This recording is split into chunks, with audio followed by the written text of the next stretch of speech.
Je m'appelle Naomi et je croyais avoir tout perdu. Mais une simple bague a changé mon destin. Un soir, en rangeant le salon, j'ai vu sur la table une petite bague en argent. Vieille, mais précieuse. J'ai senti mon cœur battre plus fort. Cette bague, je la connaissais. Ma mère m'avait raconté qu'elle l'avait offerte, il y a longtemps, à une autre enfant. Mais je n'avais jamais compris de qui il s'agissait. Monsieur Delcourt est entré. Il m'a vu fixant l'anneau. « Pourquoi tu regardes ça comme ça ?» m'a-t-il demandé.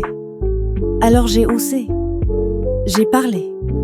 Je lui ai dit que ma mère était morte il y a 6 mois, que j'avais grandi seule avec elle, que pour survivre, j'avais pris ce travail humiliant et que cette bague était la même que ma mère portait quand elle était jeune. Il est resté figé. Puis, il s'est assis lourdement, comme si le sol s'effondrait sous ses pieds. « Cette bague, c'était moi qui l'avais donnée à ta mère, il y a très longtemps, » murmura-t-il.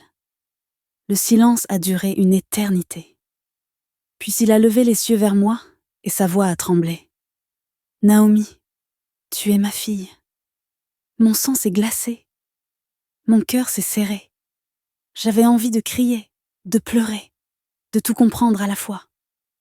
Moi, la domestique méprisée, j'étais sa fille. Il m'a pris la main. Pour la première fois, je n'ai pas senti la dureté d'un maître, mais la chaleur d'un père. Je t'ai laissé souffrir. Mais ça suffit. Tu ne feras plus jamais ce travail. Je vais t'aider. Je vais t'offrir un appartement. Je vais payer tes études. Tu deviendras ce que ta mère a toujours rêvé pour toi. J'ai éclaté en larmes.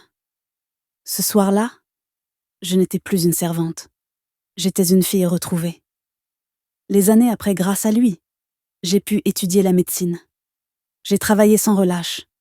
Et un jour, j'ai réalisé ce rêve. Je suis devenue médecin.